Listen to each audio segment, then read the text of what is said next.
Hello and welcome back to Sunday Vibes. Yes, your Christmas prayers have been answered early. We've replaced Joe with Johan Bab. Hello there, Jurgen Klopp's bastard son. Oh no. Yes, a miraculous time of year. But fear not, Joe is off filming a special VFN challenge for you, which you hopefully enjoy this week. Pato, let's dive straight into the first question, mate. It's a video question. Ooh, fancy. From Fassi Naim. Do you people think that Champions League has become way too more predictable, and what should be done to make it more interesting? Pato, I'm going to come over to you first, mate. Kick things off. Is the Champions League predictable? Absolutely yes, mate. Barcelona have won 2 in the last 6 years. Real Madrid have won 2. We get the same finals again and again. Man United, Barcelona, Atleti, Real. And the seeding's the same. People are protected. You know, you can't play somebody from the same country as you. It's fucking tedious. Yeah. Real Madrid and Bayern have both made the semi-finals for like the last 5 years. The only team who've knocked Barca out since 2006 is Atletico Madrid before the semi-final stage. That is mental. It's tedious. I hate it. It's rubbish. Johan Bab, what about you as a Leicester fan making their debut in the Champions League? Well, we won't talk about last night's result I mean, that was dog with shit, Porto. You know, But biggest awkward. defeat in Europe of any English club. So. But have you enjoyed the journey so far? Has it been magical? I've enjoyed the journey so far, and I think the seedings have worked out well for us because we've got an easier group. Yeah, it was a Europa League group. Well, that's the problem.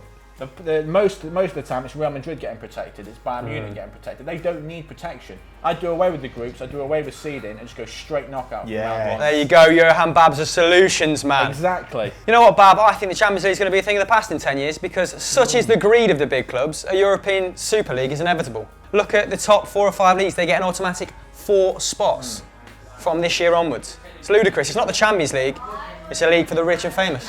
That is true. All right, then. That is true. Merry Christmas, everyone. So, yeah, let's move on. Brilliant. Thanks for your question, though.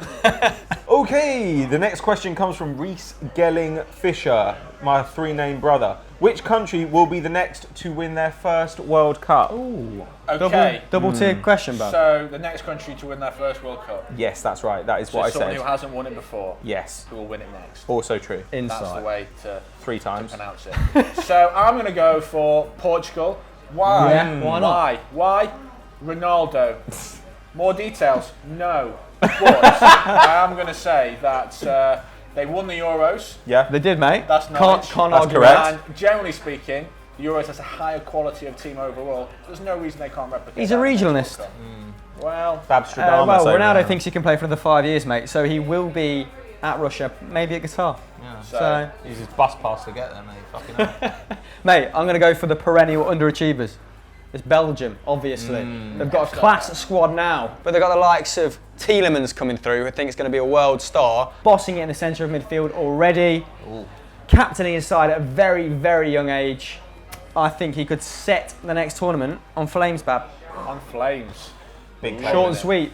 PVS, take over. Oh my god, I'd love it to be the Netherlands. I'd love for the Netherlands to win the World Cup, having never done it, which is embarrassing. But having not made the Euros, it's not exactly a great start. Squad shit. the You're a management's shambles. Terrible. You're a shambles. Chaos, man. There's no need for that. The infighting is terrible. Keep it quiet. Look, Colombia, Chile, they're reasonable shouts, but I'd love for an African nation to win it.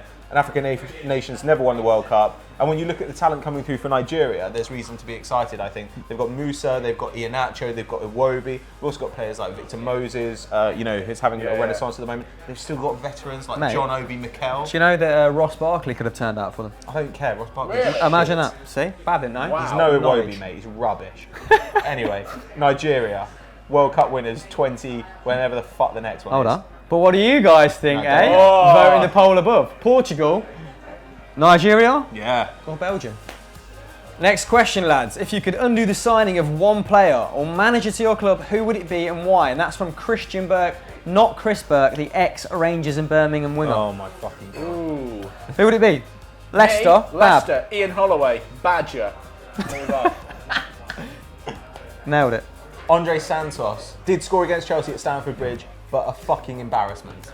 I'd go for Tony Mowbray, who complained about being manager of Celtic. Said, do I get out of bed and look forward to managing Celtic every morning? No. Why don't you go and work in a factory then, Tony, you tit? Next up is a question from Ishak Kasim, and he says, which team would you coach and why? I'm going to go to Hamill first for this one. England, because you Put that can't down. possibly do any worse a job than has currently been done. And they pay you a shitload each year. Hodgson was the highest paid manager going into the Euros, so cheddar. What about you, Bab? You say that though, Steve McLaren couldn't even get us to the Euros, so Yeah. yeah. Ugly scenes. Ugly scenes. Who But would I manage? Oh, I don't have any badges. Stoke, close to home. Could manage Stoke. Stoke. The pressure would be high. Probably more like Stafford Rangers, I think. The pressure would be off. I'd probably get a nice little part-time wage. I could, spend the rest of the time playing FIFA. Or I'd manage Man United just to prove how easy it is. Mourinho. Come at me, bro. He is a big fan of the show. I expect to see his comments below. What about you, PV? Look, I'd love to manage Chelsea and just get them relegated, like with a record low points tally. I'd just send out like 8 guys, just from the youth team and like off the side. Like on Football Manager, when you add a manager and then you set their formation and you split it either side. 10 up front. We're all guilty of it. Beat Rangers 27-1 once, so Zarowski scored 10. Decent, mate. Do you like Zarowski? Let us know in the comments.